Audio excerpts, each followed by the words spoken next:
네, 에베소서 강의의 18번째 시간으로 하나님의 긍휼과 사랑으로 구원을 받음이라는 제목으로 하나님 말씀 함께 나누도록 하겠습니다.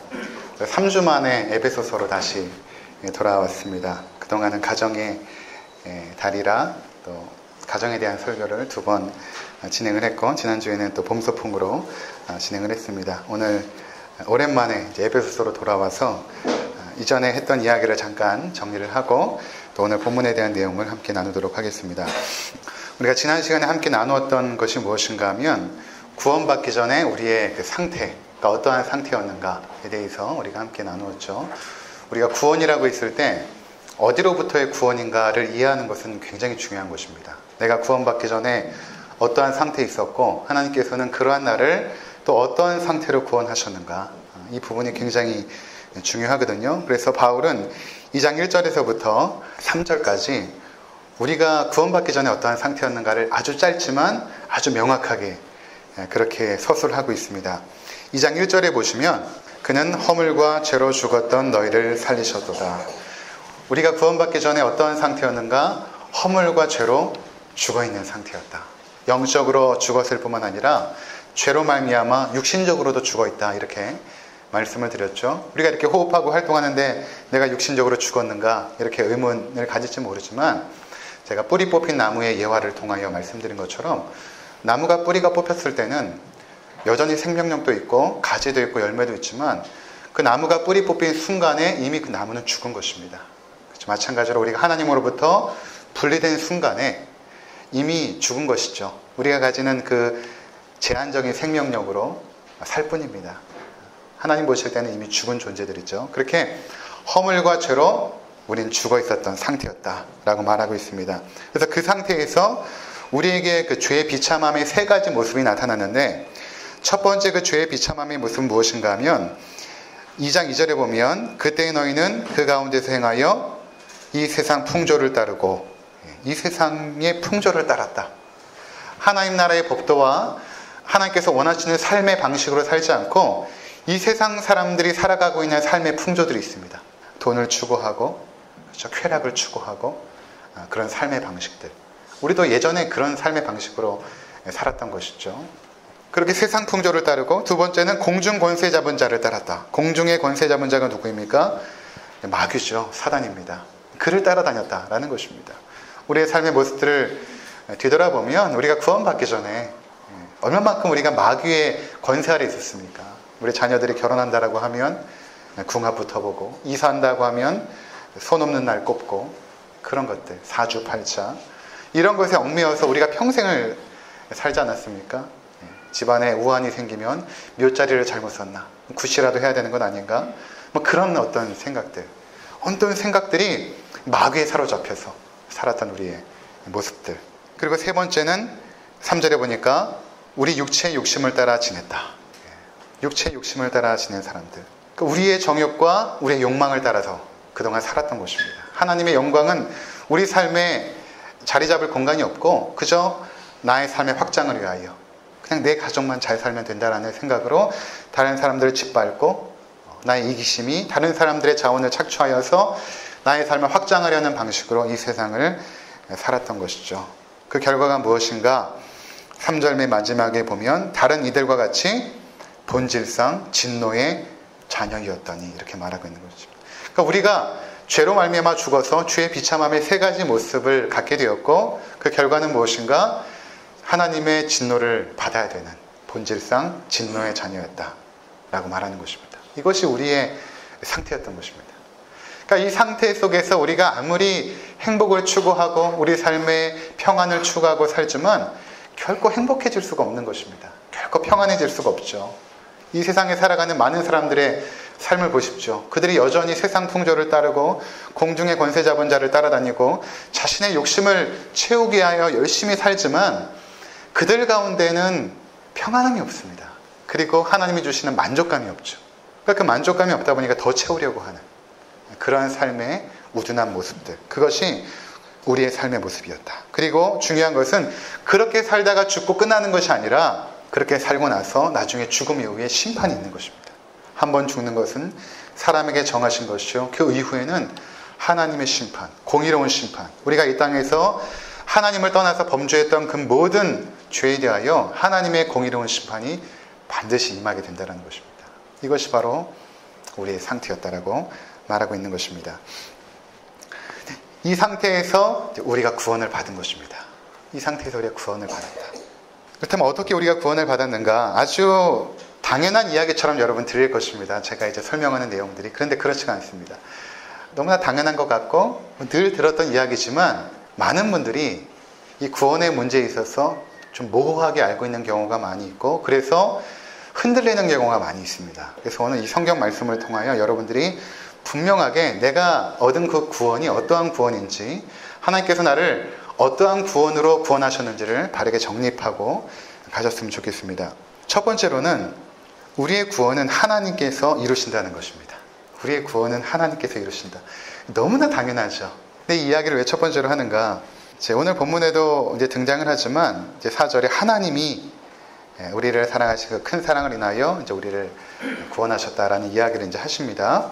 너무나 당연한 이야기인 것 같은데 우리가 이 부분에서부터 흔들립니다. 하나님이 나를 구원하셨다라는 부분에서부터 흔들립니다. 어떤 분들은 구원을 이렇게 생각하는 분들이 있습니다.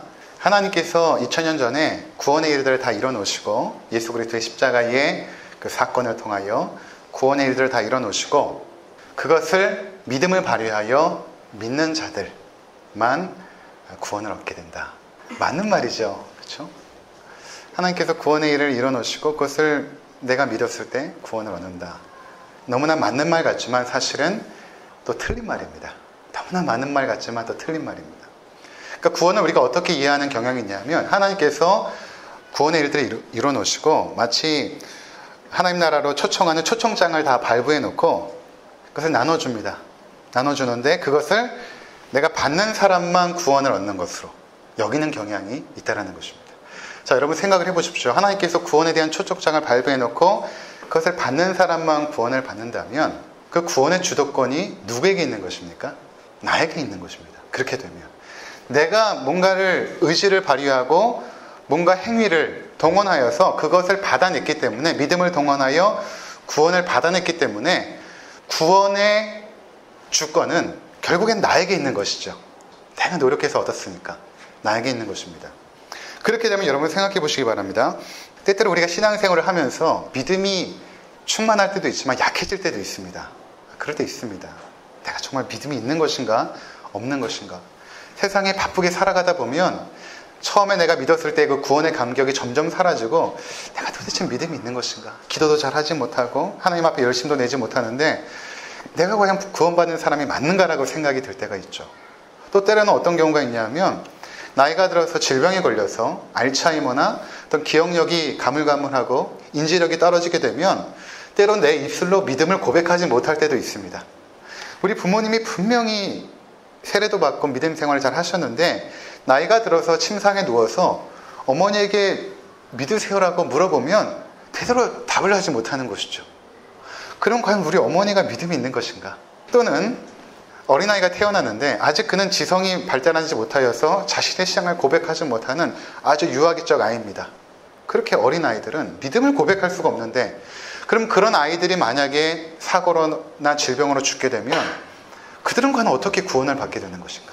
이런 의문들이 당연히 들 수밖에 없는 것입니다.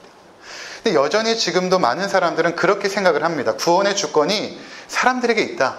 내가 그것을 취했기 때문에 내가 믿음을 발휘하여 얻어냈기 때문에 내가 구원을 받은 것이다 라고 생각을 합니다. 그렇게 되면 이 구원은 불완전한 구원이 되는 것입니다. 나는 늘 변하고 흔들리기 때문에 나라는 존재는 나도 믿을 수가 없습니다. 내 자신도 나를 확신할 수가 없습니다. 하루에도 12번 바뀌는 나인데 그 믿음의 주권이 나에게 달려있다고 하면 언제든지 변할 수가 있는 것이죠. 그래서 첫 번째 중요한 사실은 무엇인가 하면 구원이라는 것은 나의 믿음의 여부에 달려있는 것이 아니라 하나님께서 우리를 구원하신다는 것입니다. 이게 굉장히 중요한 것입니다. 하나님께서 나를 구원하신다. 그리고 이제 다음 주에 이제 살펴보게 되겠지만 내가 발휘했던 믿음조차도 내가 믿은 것 같지만 사실은 하나님께서 믿음을 선물로 주신 것입니다. 하나님께서 믿음을 선물로 주신 거예요. 그러니까 믿게 하신 것입니다. 내가 믿은 것이 아니라 그것이 믿어지는 것입니다. 어떻게 믿어질까? 다른 사람들도 똑같이 복음을 들었는데 왜 이 사람은 믿지 못하고 나만 믿게 된 것인가? 하나님께서 나에게 믿게 하신 것입니다. 그것이 믿어지도록 역사하신 것이죠. 성령으로. 그러니까 구원이라는 것은 처음부터 마지막까지 하나님께서 이루신다는 것입니다. 창세전에 하나님께서 우리를 구원하시기로 작정하셨죠. 작정하십니다. 그리고 여러분 한 사람을 이미 예정하셨습니다. 세상 만물이 창조되기도 전에 이미 여러분들의 그 존재는 하나님 마음 가운데 이미 있었던 것입니다. 우리가 어떤 일을 할 때 그냥 하지 않지 않습니까? 중요하고 어떤 무거운 일일수록 미리 계획을 세우고 그리고 그것을 실행하고 마침내 완성을 하죠. 이것이 어떤 일을 이루는 과정입니다. 먼저 머릿속에 마음속에 어떠한 마음을 품게 되고 그것들을 한참 계획을 세워놓고 또 그것들을 계획 안으로 한번 내어놓고 그것들을 하나하나 이뤄나가는 것이죠. 하나님께서도 마찬가지입니다. 하나님께서 우리를 구원하실 때 이미 우리의 존재가 이 온 우주 만물이 창조되기도 전에 하나님의 마음 가운데 있었습니다. 우리의 존재 한 사람 한 사람이 마음에 품고 있었습니다. 그리고 때가 참에 저는 1973년 1월 4일에 태어나게 되었고 나의 삶의 과정 가운데 하나님께서 개입하셔서 믿음을 허락해 주신 것입니다. 어떤 삶의 과정들 속에서. 그리고 여기까지 인도하신 것이죠. 나의 존재가 1973년 1월 4일에 이 땅에 태어났지만 이전에 이미 하나님의 마음 가운데는 나의 존재가 있었던 것입니다. 그리고 나의 삶의 모든 전 과정이 하나님의 계획 가운데 있었던 것입니다. 그리고 나는 그 계획들을 이 땅 가운데서 실현하며 살아가고 있는 것입니다. 나의 삶의 모든 것들은 하나님의 손에서 벗어난 것이 하나도 없죠. 참새 한 마리가 땅에 떨어지는 것도 하나님의 주권 가운데 있는 것이고 우리의 머리카락 하나 뽑히는 것도 하나님의 주권 가운데 있다라고 주님께서 말씀하셨기 때문에 우리가 살아가는 이 땅의 삶의 모든 것들은 하나님의 손 안에서 그분의 주권 가운데서 이루어지고 있는 것입니다. 우리 구원도 마찬가지입니다. 그냥 하나님께서 어느 순간에 내가 우연히 태어나게 되었고 어느 순간 복음이 들려졌을 때 내가 그것을 믿음을 발휘하여서 믿게 되므로 내가 구원을 얻은 것이 아닙니다. 그 모든 과정 속에서 하나님께서 세밀하게 역사하신 것입니다. 그때 그 순간에 그 사람을 통하여 복음을 듣게 하시고 그때 성령께서 내 마음을 열어서 그것을 이해하게 하시고 마음 가운데 받아들이게 하시고 회개하게 하시고 주님을 믿게 하신 것이죠. 그래서 우리가 발휘한 믿음조차도 자랑할 수가 없는 것입니다. 그것 또한 하나님께서 선물로 주신 것이기 때문에 그런 것입니다. 그래서 2장 8절 한번 보시면 너희는 그 은혜에 의하여 믿음으로 말미암아 구원을 받았으니 이것은 너희에게서 난 것이 아니요 하나님의 선물이라. 하나님의 은혜로 우리가 찬양한 것처럼 하나님의 은혜로 구원을 받은 것이고 내가 믿음으로 구원을 받았지만 그 믿음조차도 성경은 뭐라고 말하고 있냐 하면 하나님이 너에게 주신 선물이다. 그 믿음조차도 하나님이 너에게 주신 선물로서의 믿음이다. 이렇게 말하고 있는 것입니다.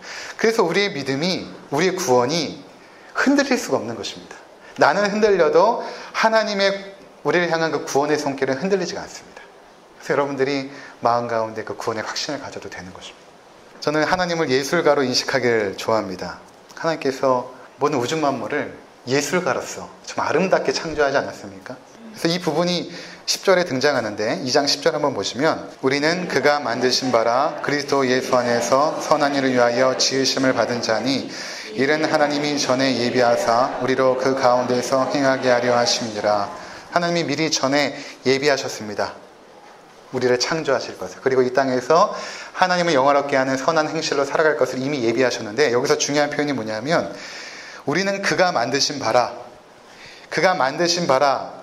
이 원어가 뭐냐면 혹시 들어보신 분 계신지 모르겠는데 포이에마라는 단어입니다. 포이에마라는 단어인데 이 포이에마라는 단어를 영어 성경에는 NIV 성경에는 뭐라고 표현했냐면 핸디워크, 손으로 만든 작품. 그리고 ISV 성경은 어떻게 표현했냐면 마스터피스, 걸작품이라는 뜻입니다. 걸작품. 우리나라 표현이 조금 약한 것 같아요. 손으로 만드신 바가 아니라 주님의 손으로 만드신 걸작품, 예술품이다. 우리 자신이 그렇게 말씀하시죠. 그러니까 우리 자신의 삶, 우리가 구원받은 것도 하나님의 어떻게 보면 그 아름다운 예술품으로서의 구원을 이루시는 것입니다. 그래서 예술작품을 잘 보시면 여러분 다양성 속에서 질서가 있고 조화가 있고 아름다움을 표현하죠. 무작위로 그려지지 않습니다. 그 속에는 조화가 있고 질서가 있고 그 속에서 아름다움이 잉태가 되는 건 아닙니까? 한 가지 색깔만 사용한 것이 아니라 밝은 색깔도 있고 어두운 색깔도 있고 마찬가지로 우리의 삶도 지나온 삶을 돌이켜보면 밝았던 행복의 순간도 있지만 어두웠던 슬픔과 아픔의 순간도 있죠. 이런 것들, 이런 여러 가지 삶의 장면들, 건강할 때도 있었고 또 병들어 아플 때도 있었고 삶의 환희 속에서 정말 감사했을 때도 있었지만 잠 못 이루며 눈물 흘리며 고민했었던 삶의 모습들도 있었던 것입니다. 이러한 삶의 장면들이 하나로 엮여져서 하나님의 아름다운 걸작품을 지금 만들어가고 있는 것입니다. 그런데 이 하나님의 걸작품이 마침내 목표하는 것이 무엇인가 하면 우리의 구원이라는 것입니다. 그래서 하나님은 우리라는 작품 한 사람을 빚어나가실 때에 무작위로 어쩌다가 그렇게 되어지는 것이 아니라 이미 창세 전에, 온 우주 만물이 창조되기 전에 우리 한 사람의 작품을 만들기 위하여 미리 마음 가운데 품고 준비하시고 계획하시고 지금 이제 하나하나 실행해 가시는 것입니다. 그래서 우리의 삶이 얼마만큼 아름답고 가치가 있는가, 이 사실을 통해 우리가 알게 되는 것입니다.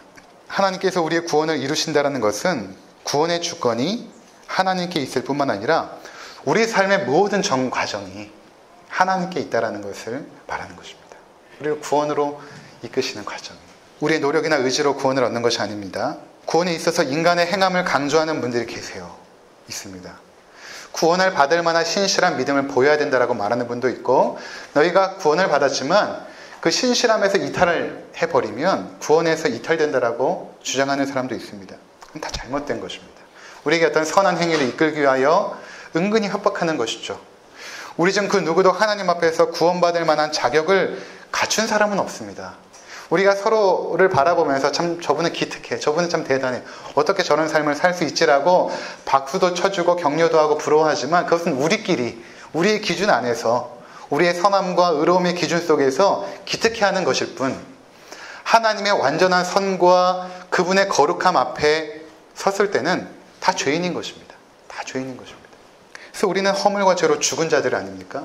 그들이 기특한 어떤 의지를 발휘하여 하나님을 기쁘시게 한다라고 하여도 그것은 하나님의 기준에 미달되는 것입니다. 구원을 얻을 수 있을 만큼의 선행이나 의로움이 되지 못합니다. 모든 사람은 죄인이고 죄의 결과는 사망이고 그리고 심판인 것입니다. 그러한 자들이 스스로의 노력을 통하여 구원을 얻을 수 있다는 것은 말이 안 되는 것입니다. 구원의 길은 오직 하나님에게만 있죠. 우리에게는 없습니다. 하나님만 구원하실 수 있습니다. 오직 하나님만. 두 번째로는, 그렇다면 하나님이 어떠한 분이시기에 죄와 허물로 죽은 본질상 진노의 자녀를 구원하시는가 하는 것입니다. 하나님 도대체 어떤 분이시기에 하나님을 대항하여서 거역하고 반역한 그 죄인들, 왜 그들을 하나님께서 구원하시는가? 이게 이제 두 번째 중요한 포인트인 것입니다. 본문은 우리를 구원하신 하나님은 긍휼이 풍성한 분이라고 말하고 있습니다. 4절을 한번 보시면, 긍휼이 풍성하신 하나님이 우리를 사랑하신 그 큰 사랑을 인하여, 아멘. 긍휼이 풍성하신 하나님이 이게 우리를 구원하신 것입니다. 이게 하나님의 성품이거든요. 하나님의 여러 가지 성품 중에 공의의 하나님의 성품이 있죠. 공의의 하나님. 근데 만약에 하나님이 공의의 하나님만 되신다면 우리는 죄악 가운데 심판을 받고 저 지옥 형벌을 받아야 마땅한 것이죠. 하나님은 공의의 하나님만 되신다면. 근데 하나님은 공의의 하나님이지만 동시에 긍휼의 하나님이십니다. 긍휼의 하나님. 그래서 그 죄인들을 불쌍히 여기시고 구원하시기를 기뻐하십니다. 만일 하나님에게 긍휼이 없다라면 우리는 구원을 받을 수가 없습니다. 만일 나의 자녀들이 모든 사람들이 지탈만할 만한 죄를 내 자녀가 범했을 때 부모가 느끼는 감정과 타인들이 느끼는 감정은 틀립니다. 분명한 범죄를 했는데 부모가 볼 때도 너무나 잘못을 한 것입니다. 그런 다른 사람들은 손가락질하고 저 사람을 감옥에 가둬야 된다, 벌을 마땅히 받아야 된다라고 말하지만 부모가 느끼는 감정은 그것이 아닙니다. 불쌍함의 감정, 긍휼함의 감정이죠. 엄마 아빠가 느끼는 감정은 다릅니다. 그러니까 하나님께서도 우리를 보실 때 마찬가지입니다. 우리가 죄를 범하고 마땅히 심판받아야 될 죄인들인데 하나님 마음 가운데는 저들을 불쌍히 여기는 것입니다. 불쌍히 여기는 것입니다. 그 긍휼의 마음. 그래서 그 긍휼의 마음 때문에 우리가 하나님 앞에 담대히 나갈 수가 있는 것입니다. 때로는 좀 미안하고 죄송하고 또 때로는 너무나 뻔뻔하지만 그래도 하나님 앞에 나아갈 수 있는 이유가 무엇인가 하면 하나님의 긍휼하심 때문에 그런 것입니다. 긍휼하심 때문에. 디도서 3장 5절에 보면 우리를 구원하시되 우리가 행한 바 의로운 행위로 말미암지 아니하고 오직 그의 긍휼하심을 따라 중생의 씻음과 성령의 새롭게 하심으로 하셨나니. 우리를 구원하셨을 때에 우리가 행한 어떠한 그 선행이나 의로움으로 하신 것이 아니라 그것으로는 우리를 구원하실 수가 없습니다. 오직 그분의 긍휼하심을 따라 우리를 긍휼히 여기셔서 우리를 구원하셨다. 하나님은 죄인을 긍휼히 여기십니다. 공의의 하나님만 여러분들이 생각하면 두려워서 그분 앞에 설 수 없습니다. 때로는 우리가 하나님 앞에 부끄러운 범죄를 했을 때 그분의 긍휼하심을 힘입어서 여러분들이 하나님 앞에 나갈 수 있어요. 하나님의 긍휼하심으로 나를 용서하옵소서. 그럼 또 하나님께서 용서하세요. 그것이 하나님의 우리를 향한 그 마음입니다. 긍휼함의 마음. 우리의 죄와 허물의 크기보다 하나님의 긍휼하심이 더 풍성하죠. 그래서 그냥 긍휼하심이 아니라 성경은 뭐라고 말하고 있냐면 긍휼이 풍성하신 하나님. 우리의 모든 죄와 허물의 크기보다 하나님의 긍휼하심의 그 크기가, 그 풍성함이 너무 크기 때문에 우리가 담대하게 나갈 수 있다라고 말하고 있는 것입니다. 세 번째는 이 긍휼이 풍성하신 하나님께서 그 큰 사랑으로 우리를 구원하셨다라는 것입니다. 그 큰 사랑으로 사랑하셔서 우리를 구원하셨다. 4절에 보면 우리를 사랑하신 그 큰 사랑을 인하여 이렇게 말하고 있죠. 그러니까 긍휼이 죄인을 향한 하나님의 따뜻한 마음이라면 사랑이라는 것은 죄인의 구원을 향한 그분의 의지적인 행동을 의미하는 것입니다. 우리가 지난 몇 번의 시간을 통하여 사랑이 무엇인지에 대해서 나누었죠. 사랑은 감정이 아니라고 말씀을 드렸습니다. 감정이기보다는 의지적인 행동이고 어떤 책임감입니다. 그것은 희생과 헌신, 섬김으로 표현이 되어지죠. 사랑은 반드시 그렇게 표현이 되어집니다. 그래서 내가 죄의 비참함에서 건짐을 받은 것은 그 하나님의 의지적인 결단과 사랑과 그 의지 때문에, 그 열정 때문에, 그 사랑 때문에 내가 구원을 받은 것입니다. 우리가 이 큰 사랑을 어디서 볼 수 있는가? 이 하나님의 이 큰 사랑을 어디서 볼 수 있는가? 그것은 바로 십자가입니다. 하나님은 우리를 향한 그 사랑을, 큰 사랑을 십자가에서 가장 극명하게 보여주셨습니다. 그러니까 우리를 구원하시기 위하여 아들을 십자가에 내어준 것입니다. 이 사랑을 우리가 어떻게 이해할 수 있겠습니까? 사랑받을 만한 사람을 위하여 자신의 아들을 내어주는 것도 못할 짓이지만 심판과 진노를 받아야 될 마땅한 죄인들을 위하여 독생자 아들 예수 그리스도를 하나님께서 기꺼이 내어주신 것입니다. 그 큰 사랑을 우리가 어떻게 이해할 수 있겠습니까? 우리를 사랑하시는데 얼마만큼 사랑하시는가? 그의 아들을 내어주기까지 사랑하신 것입니다. 로마서 5장 8절에 보면 우리가 아직 죄인 되었을 때에 그리스도께서 우리를 위하여 죽으심으로 하나님께서 우리에 대한 자기의 사랑을 확증하셨느니라. 하나님께서 예수 그리스도를 내어주신 그 사랑, 이것으로 그분의 사랑을 확증하셨다, 보여주셨다 말합니다. 근데 그 당시에 우리가 어떤 존재였는가? 여전히 죄인 되었을 때 하나님을 믿고자 노력하거나 착하게 살고자 애쓰고 할 때가 아니라 여전히 죄의 비참한 가운데서 죄에 허덕이고 하나님을 대항하여 죄를 즐기며 탐하며 살고 있는 그때에 하나님께서 우리에게 사랑을 베풀어 주셨다. 요한일서 4장 9절 하나님의 사랑이 우리에게 나타난 바 되었으니 하나님이 자기의 독생자를 세상에 보내심은 그로 말미암아 우리를 살리려 하심이라. 하나님의 사랑이 우리에게 어떻게 나타났는가? 그의 독생자를 보내주셔서 우리를 살리려고 하나님의 사랑이 그 십자가에서 극명하게 나타났다. 요한복음 3장 16절 하나님이 세상을 이처럼 사랑하사 독생자를 주셨으니. 이 사랑을 우리가 어떻게 이해하겠습니까? 얼마만큼 우리를 사랑하셨는가? 그러니까 여러분, 내가 구원을 받았다라는 것은 다른 말로 하면 하나님의 큰 사랑을 받았다라는 것입니다. 하나님의 큰 사랑을 받았다. 우리는 아무런 대가를 치르지 않았지만 하나님은 자신의 아들을 내어주는 대가를 치르신 것입니다. 그것을 감수하신 것입니다. 그리고 예수 그리스도는 하나님의 뜻에 의하여 자신이 자발적으로 그 뜻을 순종하시죠. 그래서 제가 어저께 설교를 준비하면서 이렇게 성경 구절을 쭉 보다 보니까 어떤 구절은 하나님의 사랑이라고 표현되어 있고 어떤 구절은 예수 그리스도의 사랑이라고 표현되어 있었습니다. 그래서 시간을 내어서 한번 그냥 정리를 해봤어요. 한쪽에는 하나님의 사랑이라고 표현된 거를 쭉 써보고 한쪽에는 그리스도의 사랑이라는 것을 쭉 써보니까 하나님의 사랑이라고 표현됐을 때는 어떤 부분에서 하나님의 사랑이라고 표현하냐면 전 구원에 있어서 모든 우리를 구원하신 그 구원의 전 과정에 있어서 하나님께서 행하시는 그 의지적인 행동을 표현할 때는 하나님의 사랑이라고 표현을 하고 있고, 그리고 그리스도께서 자신을 십자가에 내어줄 때, 순종하여 십자가에 나가서 자식이 자신을 내어줄 때는 그리스도의 사랑이라고 말하고 있습니다. 그러니까 예수님께서 십자가를 지시고 죽으실 때에 마지못해서 십자가를 지신 것이 아니라 사랑하는 그분의 자녀들을 위하여 기꺼이 그 자리에 서신 것입니다. 사랑하는 자녀들을 살리기 위하여 그 자리에 자발적으로 나가신 것이죠. 제가 분당에서 사역할 때 그런 형제가 있었어요. 그 어머니가 비누를 만들려고 그 양잿물에 이렇게 데펴놓은 거를 청년이 형제가 잘못해가지고 쏟아지면서 눈에 들어가서 눈이 실명이 된 것입니다. 가지고 한 눈을 어머니가 기증하고 또 딸이 이제 기증해서 굉장히 폐역한 아들이었어요. 제가 가서 만나봤더니 서울대병원에서 제가 만났는데 아주 강팍한 그런 아들인데 그 아들을 위하여 어머니와 누나가 눈을 주는, 그게 이제 가족의 사랑 아닙니까? 근데 여러분의 자녀가 예를 들어서 그렇게 사고가 났어요. 그러면 부모된 입장에서 그래도 한눈이라도 보게 하기 위해서 나의 한눈을 떼어줄 때에 그 사랑이 어떤 사랑이겠습니까? 마지못해서 한 사랑이겠습니까? 내 아들의 눈을 조금이라도 보게 하기 위한 애틋한 사랑, 희생의 사랑, 헌신의 사랑 아닙니까? 그러니까 주님께서 우리를 사랑하실 때 십자가에 지시는 그 희생적 사랑은 그것이 자발적이고 기쁨이고 의지적인 사랑의 행동이었던 것이죠.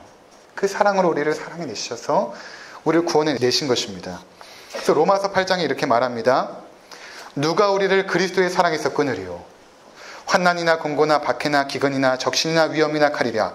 내가 확신하노니 사망이나 생명이나 천사들이나 권세자들이나 현재일이나 장래일이나 능력이나 높음이나 기품이나 다른 어떤 피조물이라도 우리를 우리 주 그리스도 예수 안에 있는 하나님의 사랑에서 끊을 수 없으리라.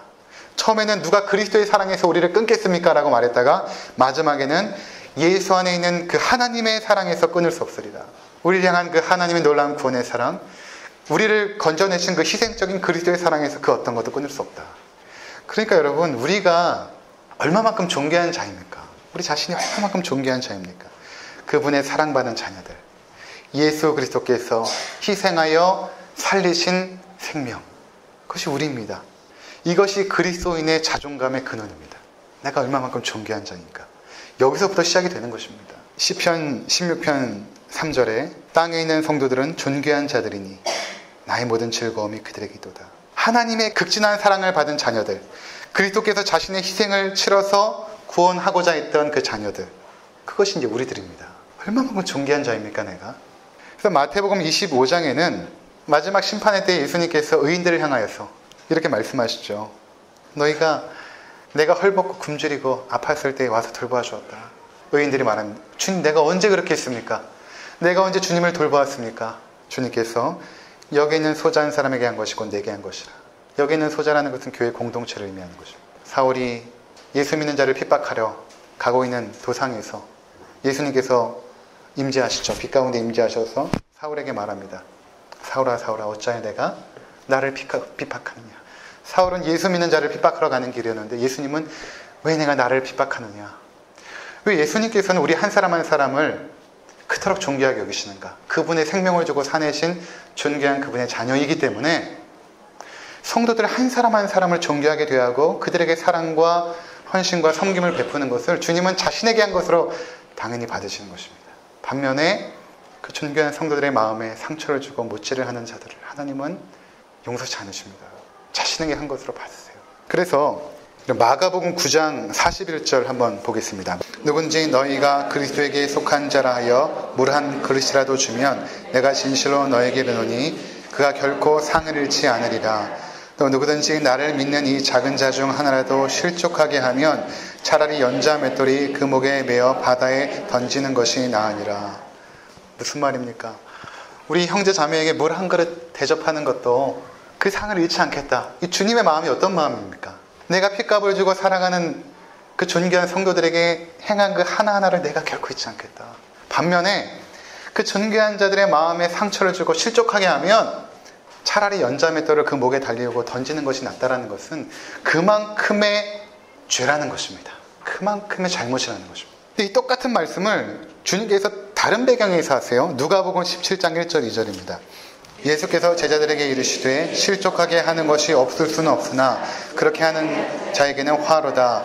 그가 이 작은 자 중에 하나를 실족하게 할진대 차라리 연자 맷돌이 그 목에 매어 바다에 던져지는 것이 나으니라. 실족하게 하는 것에 대하여 주님께서는 굉장히 경고하십니다. 그 사람에게는 화가 있을 것이다. 주님께서 우리를 얼마만큼 존귀하게 여기시고 가치게 여기시는가. 이 다음 구절이 뭐냐면 용서에 대한 내용이거든요. 용서에 대한 내용. 자, 왜 용서에 대한 내용이 나오는가? 실족하게 하는 일들이 우리 가운데 있죠. 없을 수 없습니다. 그런데 너희가 용서를 통하여 다시금 화합해야 된다. 너희 형제 자매가 연약하고 죄를 범하기 때문에 서로에게 상처 주는 일이 있지만 누군가에게 상처를 줬을 때는 반드시 가서 네가 용서를 구해라. 만약에 용서를 구하지 않으면 그 사람에게 경고해라. 3절에 내 형제가 죄를 범하거든 경고하라. 왜 경고합니까? 죄를 깨닫고 용서를 구하여 그 관계를 회복하기 위해서 경고하는 것입니다. 그 사람이 죄를 알지 못하면 경고해서라도 깨우쳐서 그 존귀한 하나님의 자녀를 구해내야 되기 때문에 그렇지 않으면 그 죄악 가운데 영원히 하나님의 진노를 받게 되잖아요. 경고해서라도 건져내라. 그리고 그가 용서를 구하면 70번씩 7번이라도 용서해야 된다. 그렇게 말씀하시는 것입니다. 그러니까 하나님께서 우리 가운데 원하시는 것은 그 존귀한 죄의 백성들이 이 땅에서 때로는 실족하게 하고 상처를 줄 수도 있지만 그때마다 너희가 회복해야 된다. 다시금 회복해야 된다. 그 관계를. 그래서 여러분 많은 교회 상처받는 분들이 그냥 예배만 드리고 교회 공동체에 가입하지 않으려고 하는 이유들이 있죠. 이해가 됩니다. 상처를 한번 받으면 더 이상 교회 공동체가 좀 거부감이 들고 좀 긴장이 되고 그렇습니다. 그럼에도 불구하고 주님께서는 그 교회 공동체 안에서 형제 자매가 서로 용서하고 용서를 구하고 화합하고 회복하여서 그 속에서 존귀한 자녀들로 형제 자매로 살아가기를 여전히 원하시는 것입니다. 그래서 여러분 신앙이 자라지 않는 가장 중요한 이유는 공동체에 속하지 않았기 때문에 그런 것입니다. 예배만 드리고 왔다 갔다 하시면 사실은 우리 신앙이 자라지가 않아요. 그 속에서 함께 뒹굴면서 때로는 상처도 주기도 하지만 다시 회복하여 그 사랑으로 덮어주고 안아주고 하면서 우리 신앙이 차곡차곡 쌓이고 성장하는 건 아니겠습니까? 그렇게 해서 우리가 하나님의 존귀한 자녀가 되어져 간다라는 것입니다. 사랑하는 성도 여러분, 우리가 이러한 하나님의 은혜를 받은 자들입니다. 긍휼의 그 풍성한 하나님, 그리고 그 큰 사랑을 인하여 하나님의 자녀가 되어서 존귀한 주의 백성이 되어진 것입니다. 이 땅 가운데 살아가시면서 우리를 향한 그 구원, 날마다 이루어주시는 그 주님 앞에 영광 돌리시고 구원의 즐거움과 감격을 누리시는 우리 모두가 되시기를 주의 이름으로 축원을 드립니다. 기도하시겠습니다.